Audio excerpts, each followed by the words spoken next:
Welcome to Love Lies Chronicles. I'd really appreciate your comment. It helps me understand if you enjoyed the story and how I can improve in future ones.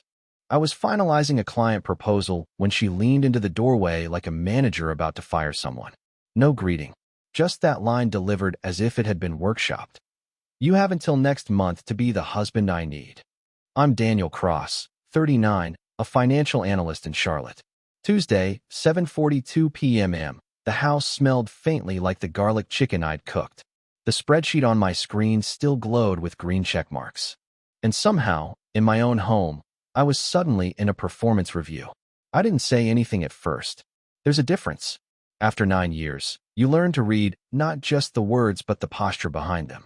Arms crossed, chin tilted, the soft focus in her eyes you get when you've already decided the answer and you're pretending to ask a question. She dressed up for book club, hair done like a first date. She held her phone palm down against her thigh like it might leak the truth if she loosened her grip. What does that mean? I asked, calm as a notary. The tone you use when someone says they'll circle back, but they've already left the meeting. It means I need to see changes, consistency, presence, effort. Her voice had that consultant polish, the language that sounds measurable until you try to measure it. No examples, just a quarterly goal with no KPIs. She looked past me at the monitor, then at the pack-to-go container I'd set on the counter for her. She ignored both like they were old furniture we'd never agreed to buy. I waited. People fill silence with the thing they're trying not to say. She was ready for silence too. That told me more than anything else. For months, I'd felt it in the edges of life where truth hides. Passwords changed under the banner of privacy. The new gym classes that conveniently overlapped dinner. Laughter from the hallway while she scrolled in the dark, then the quick flip of the phone when I walked in. She'd shifted how she narrated us to other people. Not we, not my husband and I, but light jokes about how I live in spreadsheets and forget what romance looks like unless it's color-coded. Harmless on the surface, but humor is a delivery system for intent. I thought about the last time she reached for my hand first. I couldn't place it.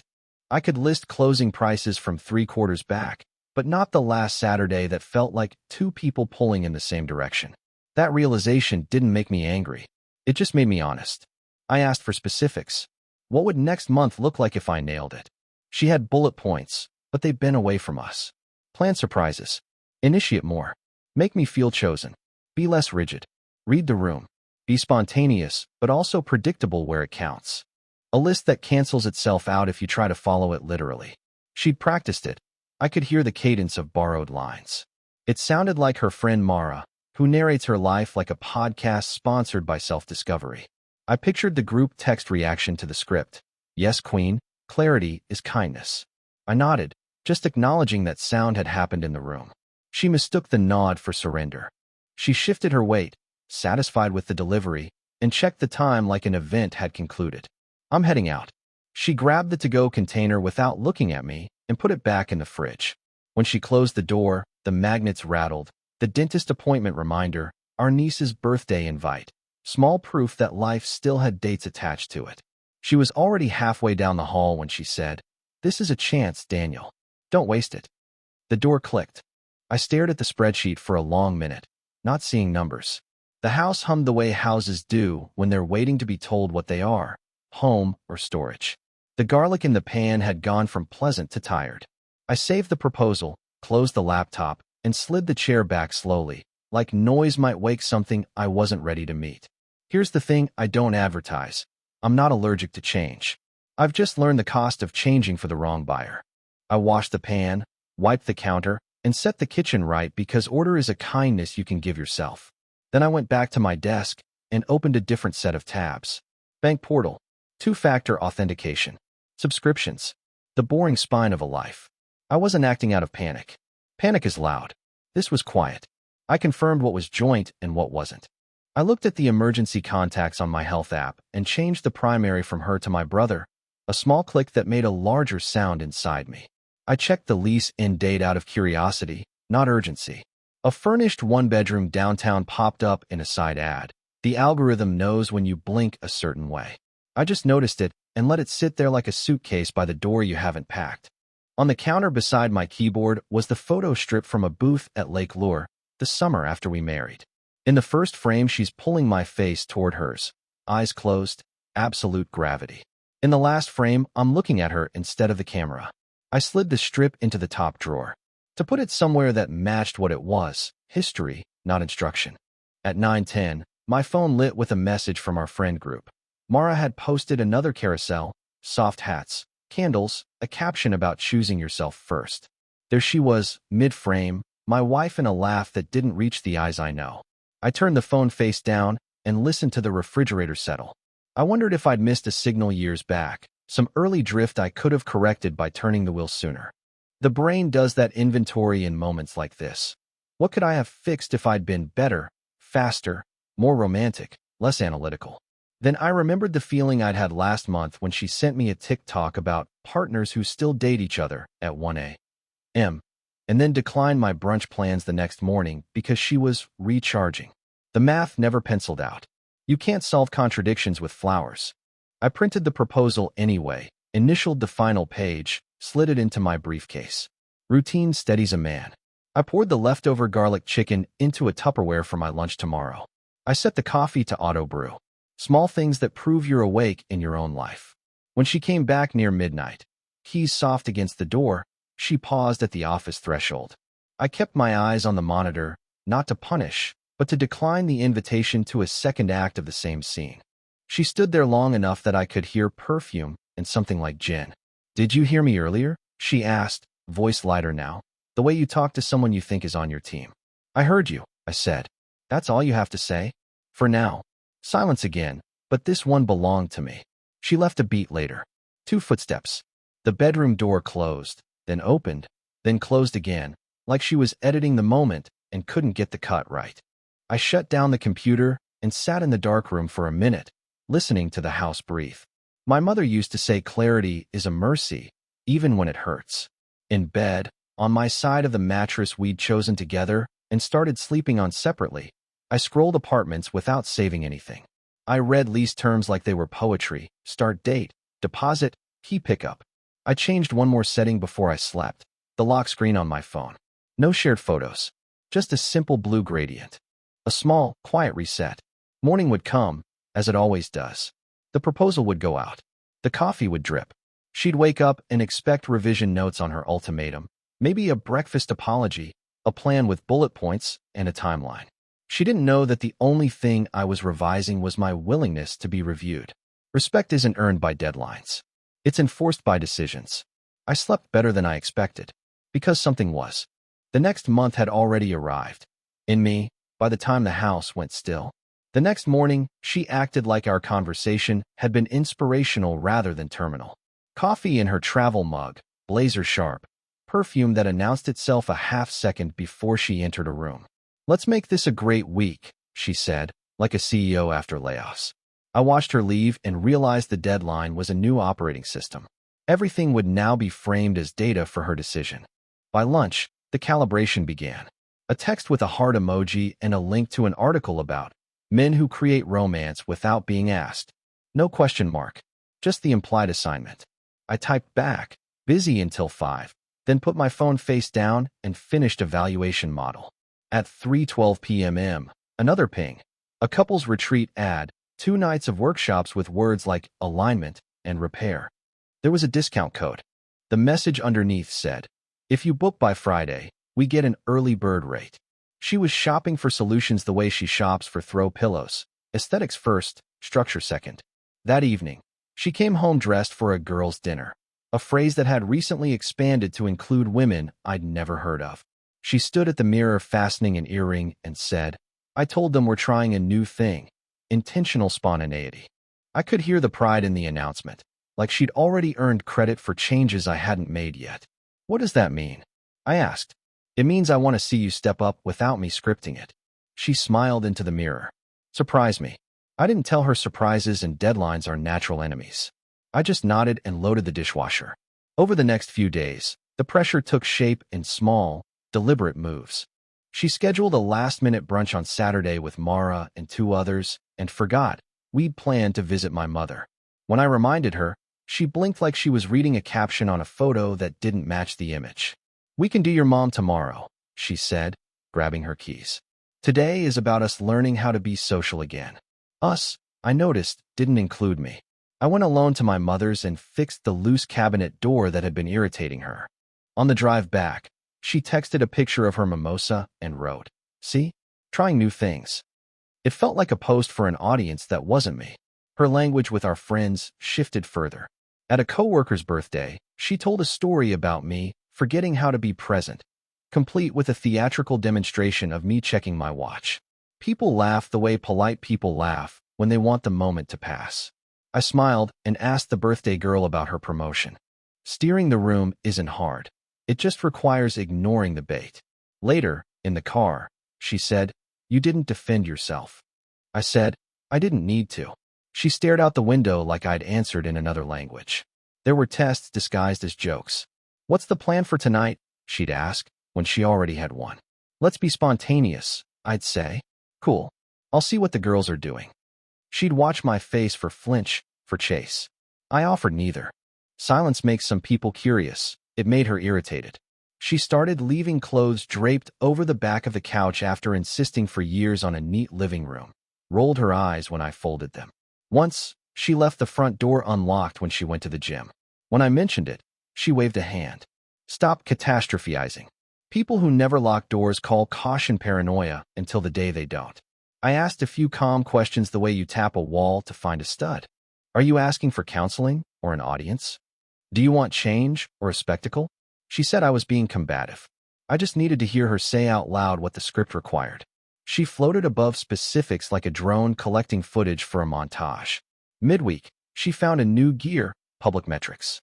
On Instagram, she posted a carousel of acts of love partners do, then a poll. "What makes you feel chosen?" I recognized our kitchen counter in the background, my coffee mug just out of frame. In the comments, her friends typed paragraphs about men who planned sunrise picnics and left notes in lunchboxes. One wrote, "If he wanted to, he would." I stood at the sink rinsing a pan and thought, if you wanted to, you'd notice what already is.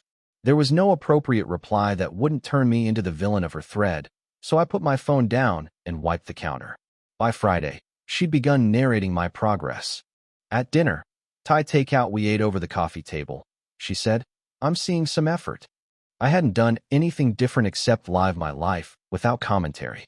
She lifted a forkful of pad CEW and added, "But I need consistency." The irony of grading an outcome she invented wasn't lost on me. I nodded and asked how her day was.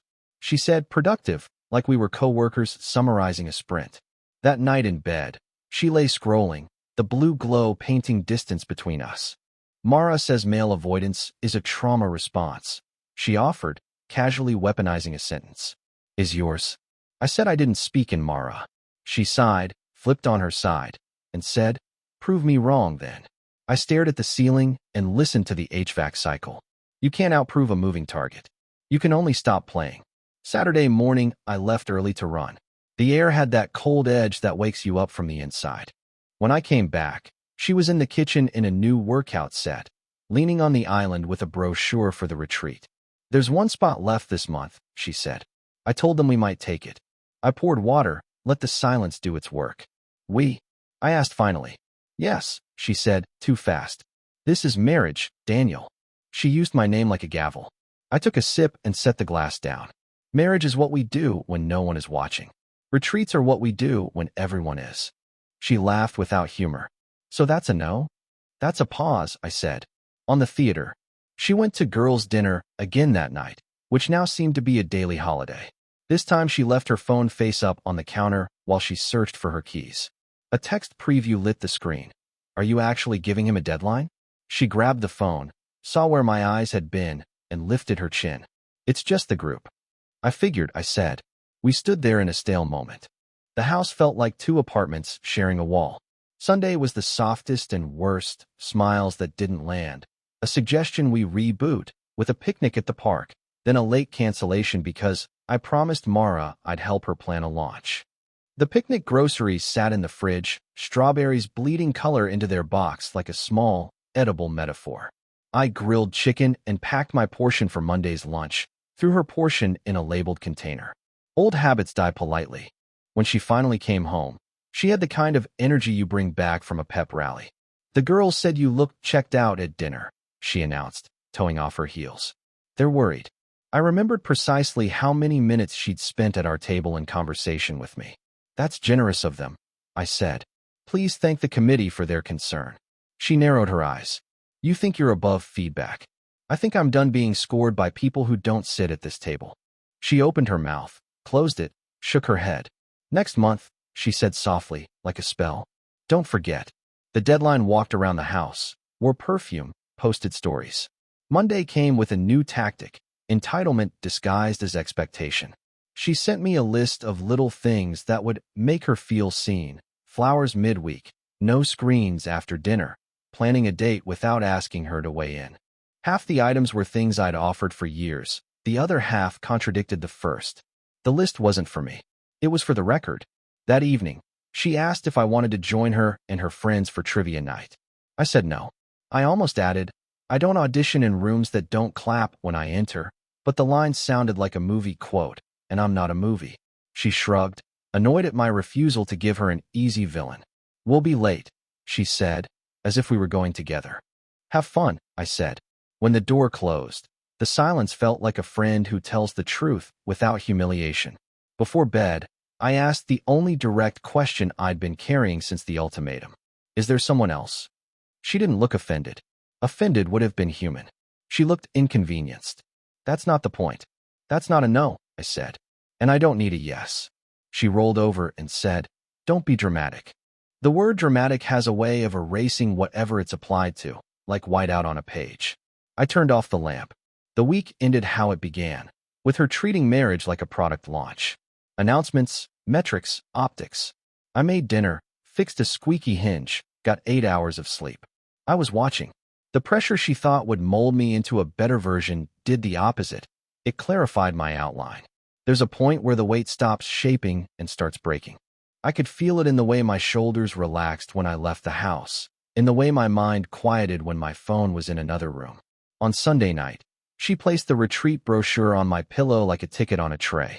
"Early bird rate ends at midnight," she said, lips pressed into a coach's smile. "Your move."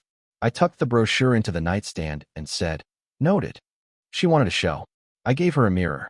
The deadline glowed on the calendar like a fire alarm with a low battery. Annoying, constant, easy to ignore until you've had enough and pull it from the wall. I didn't say any of that out loud.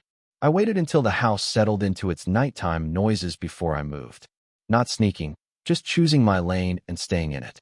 The retreat brochure still sat in the nightstand like a dare. I left it there and got up without turning on the bedroom light. The carpet remembered my steps. In the office, the monitor woke to a familiar blue. Numbers have never lied to me. People try, accounts don't. I started with the small things that change bigger things. 2-factor logins. Banking app. Joint savings first. I transferred my half to the personal account I'd opened the year we bought this place, the one I used for bonuses and quiet projects I didn't advertise. I left a clean ledger, no overdraft traps. Boundaries aren't revenge, they're just correctly drawn lines. I paused long enough to listen for movement down the hall. Nothing. The house exhaled, and I kept going. Credit cards were next. I removed her as an authorized user on mine and declined the offers to upsell me on protection plans. I changed passwords on the streaming services and anything tied to my email. If you declare a trial period, you shouldn't expect full access to the premium features. I took screenshots where I needed a record, stored them in a folder labeled with the date.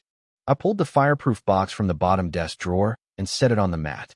Birth certificate, passport, social security card, title for the car, copies of the lease and insurance. I hadn't looked at some of these in years. They all still had my name. I added the photo strip from Lake Lure and closed the lid. Sentiment can come with you. It doesn't have to steer. I opened a browser and searched short-term furnished rentals downtown. The same one-bedroom from last week showed up, corner unit, light through tall windows, a desk by the wall. The photos were tasteful and generic in the way that makes transition easier. I read the lease terms twice, then filled out the application. Income, employer, references. I hit submit and felt the quiet click inside me that happens when you pick a path and stop shopping for exits. A confirmation email slid into my inbox with an automated, "We'll be in touch shortly." I'd already moved far enough to make timing a detail. On the way to the guest room, I stopped in the kitchen and set the coffee maker for 6:15. I rinsed my glass and wiped the counter. Order calms the mind. In the closet of the guest room, I pulled down the small roller bag I use for 2-day trips and started packing like a grown man who knows what he actually wears. 2 suits that work with any shirt, 3 shirts, 2 pairs of jeans, gym clothes, black shoes, brown shoes, the gray quarter zip she hated because she said it made me look like every other finance guy in the city. I folded it neatly and zipped it in anyway. Toiletries, a spare phone charger, the fireproof box. The sound of the zipper made a clean line in the dark. I left my wedding band on the dresser. Gold doesn't know what month it is. I slept better in the guest room than I had in our bed in weeks. When the alarm buzzed, I was already awake. Shower, shave, suit. The navy one that says I'm here to do work and then leave on time. I made the coffee I'd set for myself, poured 1 cup, left the second carafe full on the warmer without a note. Courtesy isn't a contract. By instinct, I looked at the calendar on the fridge while I was packing my briefcase. Dentist reminder, niece's birthday party, a sticky note that said, "Early bird ends Sunday," with a heart drawn next to it. I peeled the sticky off and stuck it to the retreat brochure in the nightstand as I passed through, then kept walking. She found me in the kitchen a minute later, hair up, oversized sweatshirt, the kind of morning softness that used to belong to us. "Why are you dressed?" she asked, voice sleep-warm, suspicious of my competence. "It's Tuesday," I said, closing the briefcase. She scanned the roller bag by the door, the jacket on the chair, my shoes lined up neatly on the mat. "What's happening?" "Nothing dramatic," I said. "I'm moving to the guest room for now. I'm moving some money to my account. I'm giving you the space you asked for, just without the theater. You wanted change without scripting it." I listened. Her eyes narrowed like I'd misread an instruction. "You can't just..." She stopped, recalculated. "This feels hostile." I shook my head. "It's clarity. You set a deadline for my value. I'm removing myself from the review process." I picked up the roller bag handle. "I'll be staying elsewhere for a bit." Her face did a quick inventory. Anger, confusion, sales pitch. "We can go to the retreat," she said, as if this were a door she'd forgotten to open. "We can fix this. We can stop pretending we're fixing it by inviting an audience," I said. "If you want a counselor, we can discuss it. If you want a scoreboard, you don't need me to keep playing." She shifted tactics. "So you're just leaving?" The word leaving had an accusation in it, like I was abandoning a post. "I'm stepping out of the performance," I said. "I'm not available for deadlines, auditions, or group notes." She was quiet for a long second. It was the most honest sound we'd shared in weeks. "Where are you going?" she finally asked, like the logistics might give her leverage. "A place downtown," I said. "Short term." She took a breath that looked like a choice. "Is there someone else?" I met her eyes. "There is. He's a man I haven't been in a while. He requires a clean environment to work." I didn't wait for her reply. I set my cup in the sink, clicked the suitcase handle into place, and rolled it to the door. She followed, feet bare on tile. "Say something real," she said, like she deserved a monologue. I turned the knob and gave her the only line I owed her. "I'm becoming the man who doesn't need a deadline." The hallway felt cooler than the kitchen. Elevator, lobby, morning air that had a different temperature than the one in our house. I loaded the suitcase into the trunk and sat behind the wheel for a minute with the engine off. The office could wait an hour. The apartment manager had emailed back faster than expected, a short message about a viewing at 9 and a link to a background check I'd already completed. I drove to a coffee place near the building and parked under a tree that was beginning to let go of its leaves. Inside, I sent 2 emails. One to my brother, "You're now my emergency contact," and one to HR to update the same. I forwarded the apartment confirmation to my personal email and deleted the retreat brochure photo I'd taken, the one I'd kept as a reminder of what I wasn't doing. I paid cash for the coffee without thinking why. The building manager met me at the door with a folder and a practiced smile. He walked me through the unit, opened closets, pointed at outlets like we were touring a future that avoids speeches. The space was clean. The windows faced a street that was busy enough to make you feel less alone. The desk was real wood, not a promise. I signed the lease while he printed the parking pass. Back in the car, I texted her one sentence. "I'll coordinate to pick up the rest of my things when you're out." She replied with 3 bubbles that appeared and disappeared like a heartbeat monitor, then nothing. Silence traveled well across town. At the office, I sent the client proposal at 10 sharp and handled the first call like a man who'd slept and eaten and decided. When I hung up, I opened a document titled Next Month and deleted it. Then I opened another and typed Rent Autopay, Utilities, New P.O. Box, Attorney Consult if needed. Not a battle plan. A maintenance schedule for a life that runs without permission slips. Around noon, she called. I let it ring out, then listened to the voicemail. Careful tone, a hint of logistics, a rinse of guilt. When I drove back to the new place that evening with the suitcase in the trunk and a grocery bag in the passenger seat, the light through the windows looked like a beginning and a continuation at the same time. I hung 2 shirts. I set the fireproof box on the top shelf. I placed my coffee mug on the counter and programmed the timer for 6:15. Same settings, different home. The silence here didn't measure me. It held me. Respect isn't a prize you get for passing a test. It's the condition you create when you refuse to sit for one. The silence didn't just bother her, it unnerved her. She had expected me to start chasing, questioning, maybe even groveling. That's how the script usually went. But the script was gone now. Burned the moment she gave me that deadline, and I didn't flinch. By the 3rd day of my withdrawal, her tone changed. No more clipped, smug remarks about me, working on being the husband she needed. Now it was little comments tossed into the quiet, fishing for a reaction. You've barely spoken to me. You've been different lately. You're not even trying.